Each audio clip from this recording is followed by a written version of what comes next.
Geram SBY pada skenario, dua paslon cukup satu. Penulis, Andreas Ricky Febrian. Saya mendengar, mengetahui, bahwa ada tanda-tanda pemilu 2024 bisa tidak jujur dan tidak adil. Konon, akan diatur dalam pemilihan presiden nanti, hanya dua pasangan capres dan cawapres yang dikendaki. Informasinya, Demokrat sebagai oposisi jangan harap bisa mengajukan capres-cawapresnya sendiri, bersama koalisinya. Jahat bukan? Menginjak-injak hak rakyat, bukan?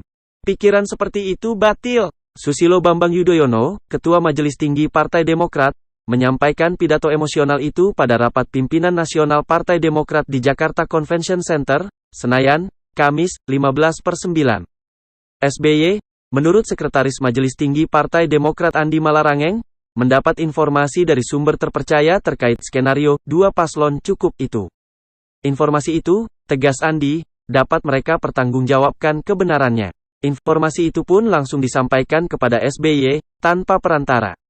Ada yang berusaha mengatur agar hanya dua pasang calon yang maju di pemilu, kata Andi kepada kumparan di kediamannya, Cilangkap, Jakarta Timur, Rabu, 21/9.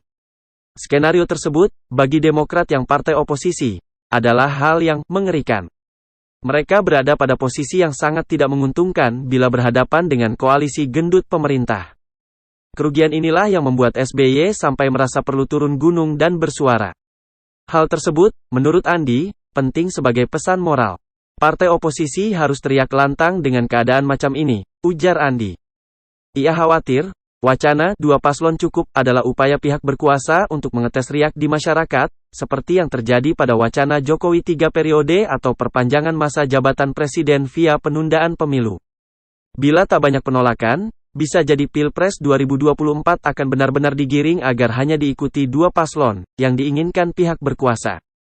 Kami harus lantang sehingga mudah-mudahan tidak sampai terjadi. Karena lantang, urusan 3 periode kan surut. Perpanjangan masa jabatan juga surut, tutur Andi. Wacana dua paslon sempat diutarakan Sekjen PDIP Hasto Kristianto pada akhir Agustus.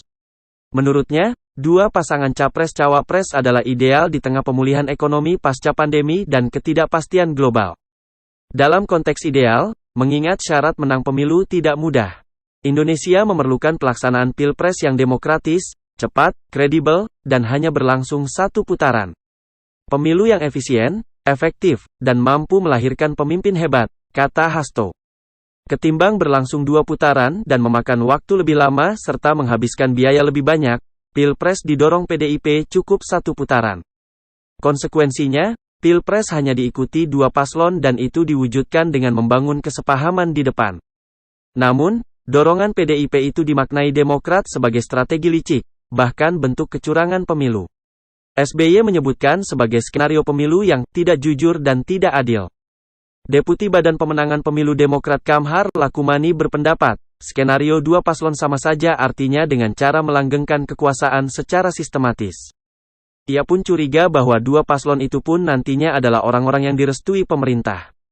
Itu harus dikritisi agar tidak ada silat lidah dalam membangun narasi yang sebenarnya hanya untuk menyembunyikan kepentingan terselubungnya, yakni melanggengkan kekuasaan yang patut diduga titipan oligarki, ucap Kamhar. Seorang sumber di internal parpol pun mendapatkan informasi serupa. Ia mendengar bahwa kandidat capres tertentu bakal dijegal dengan kasus hukum demi mewujudkan skenario dua paslon. Pengondisian itu juga didengar politisi PKS Mardani Alisera. Namun, ia meminta isu itu ditanggapi dengan hati-hati. Isu yang saya dengar, Mas Anies Baswedan akan dihalangi untuk maju at all cost, kata Mardani kepada kumparan. Ia mau tak mau kemudian mengaitkan kabar itu dengan pemanggilan Anies oleh KPK dalam kasus dugaan korupsi Formula E. Selain itu, muncul pula isu bahwa Jakarta International Stadium, JIS, tidak memenuhi standar FIFA, yang menurut Mardani tak masuk akal karena pembangunannya jelas disupervisi FIFA. Anies adalah antitesis pemerintah. Cuma dia yang vis-a-vis dengan pemerintah sekarang, kata seorang sumber di partai koalisi Jokowi. Menurutnya, Anies sempat berpendapat bahwa ganti presiden adalah ganti orangnya, bukan programnya yang sudah berjalan. Meski demikian, hal itu tak lantas menjadikan Anies sebagai calon yang ideal bagi pihak-pihak di barisan Jokowi. Karena ini residu dari Pilgub DKI Jakarta 2017, ucapnya. Pada Pilgub DKI Jakarta 2017, Anies Sandiaga yang diusung Gerindra dan PKS berhadapan dengan Ahok Jarot yang diusung PDIP di putaran kedua. Sedangkan Ahy Silviana tersisih di putaran pertama. Pilgub tersebut dipandang banyak kalangan sebagai pilkada paling brutal, karena kental sentimen sara dan membelah masyarakat menjadi dua kubu besar yang saling berseteru, bahkan hingga kini. Dan sampai sekarang pun, Anies dianggap sebagai calon paling tidak ideal bagi kubu Jokowi, PDIP. Inilah yang memunculkan isu bahwa ia menjadi target utama untuk dieliminasi pada skenario, dua paslon cukup. Terkait tudingan SBY bahwa pemilu 2024 berpotensi tidak jujur dan tidak adil, Menko Polhukam Mahfud MD menyebut bahwa ada atau tidaknya kecurigaan tersebut, pemilu pasti tak lepas dari kecurangan. Pada zaman Pak SBY juga banyak kecurangan. Sebagai hakim MK ketika itu, saya tahu itu. Tapi kecurangan yang terjadi bukan kecurangan yang dilakukan pemerintah terhadap parpol, melainkan kecurangan antar pendukung parpol sebagai kontestan pemilu, ucap Mahfud. Proyek nasional di tangan suksesor. Wacana, dua paslon cukup, menurut Kamhar, didorong untuk melindungi kepentingan pemerintah saat ini, yakni agar program-program pembangunan yang sedang berjalan dan belum rampung, dapat terjamin keberlanjutannya di tangan presiden baru kelak. Salah satu pembangunan penting itu adalah proyek ibu kota negara yang terancam molor penyelesaiannya meski negara telah menggelontorkan banyak uang. Meski IKN telah dinaungi Undang-Undang Nomor 3 Tahun 2022 tentang Ibu Kota Negara, namun tanpa presiden yang berniat melindungi dan merampungkan proyek tersebut, IKN terancam jadi monumen kegagalan semata. Terlebih, UU IKN bolak-balik digugat ke MK. Ingin membangun legasi glorifikasi bahwa Pak Jokowi sukses bangun IKN. Padahal saat ini belum pas. Harusnya bantu dulu ekonomi masyarakat, kata Kamhar. Ia khawatir IKN bakal menjadi beban bagi pemerintahan baru, dan membuat kepentingan rakyat banyak dinomorduakan demi proyek mercusuar tersebut. Berbahaya ketika untuk kepentingan proyek ada pengondisian politik, termasuk suksesi kepemimpinan. Belum tentu itu jadi kebutuhan objektif bangsa ini ke depan dalam memulihkan ekonomi dan mengoptimalkan kebijakan untuk mewujudkan cita-cita kemerdekaan, kata Kamhar. Andi Malarangeng menambahkan, pandangan bahwa hanya tokoh tertentu yang dapat melanjutkan pembangunan nasional sebetulnya telah terjadi sejak era Soekarno. Godaan ini sama dengan yang diterima Bung Karno dulu, revolusi belum selesai. Nah, karena revolusi belum selesai, hanya Bapak yang bisa pimpin, dan Bapak yang bisa jadi presiden seumur hidup. Pak Harto juga sama, tiap pemilu terpilih terus, karena pembangunan belum selesai dan hanya Bapak yang bisa bangun negeri, ujar Andi.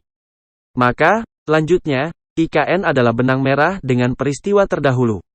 Pemerintah merasa perlu memilih suksesor yang tepat agar proyek nasional tidak gagal. Yang bisa jadi capres kemudian adalah orang-orang yang mendukung pemerintahan Bapak Presiden, untuk memastikan yang jadi presiden adalah orang yang dianggap bisa melanjutkan pembangunan. Karena IKN tak mungkin selesai dalam 2 tahun, tutur Andi. Dua paslon tak cukup. Pilpres 2014 dan 2019 juga berjalan dengan dua pasang calon. Pada Pilpres 2014, Jokowi Yusuf Kala berhadapan dengan Prabowo Subianto Hatta Rajasa. Pada Pilpres 2019, Jokowi Ma'ruf Amin berhadapan dengan Prabowo Subianto Sandiaga Uno. Dampaknya, terjadi polarisasi. Masyarakat terbelah menjadi dua kubu besar antara pendukung Jokowi atau Prabowo. Pada 2019, polarisasi meruncing dan politik identitas mencuat. Identifikasi terjadi antara pendukung Jokowi, yang kemudian disebut cebong, dan pendukung Prabowo, kampret.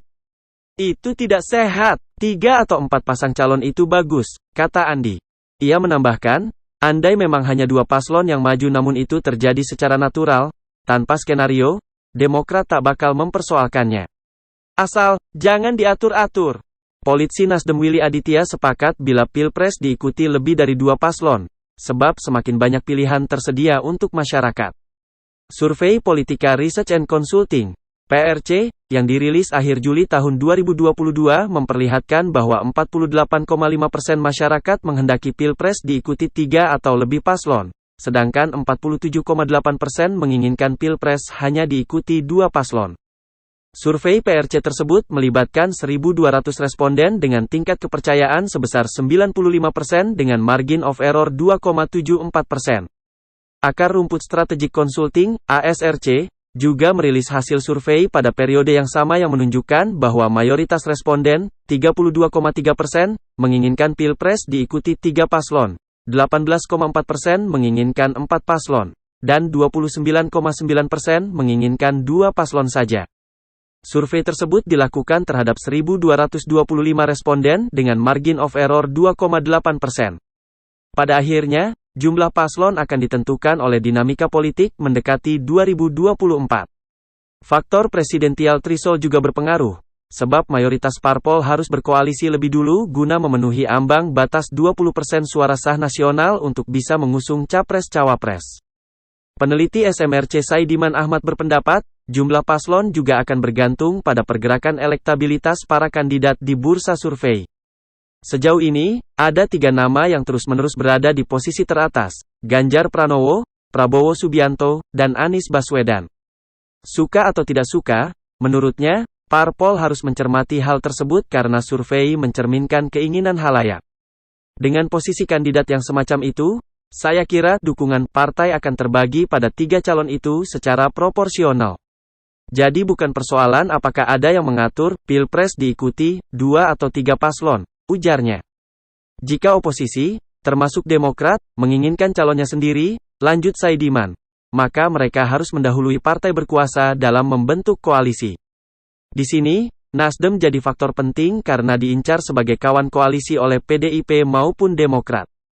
Jadi tergantung apakah Demokrat dan PKS bisa lobi Nasdem lebih kuat daripada PDIP, tutur Saidiman. Jika Nasdem berhasil diyakinkan untuk bergabung dengan Demokrat dan PKS, maka calon alternatif akan sangat mungkin muncul.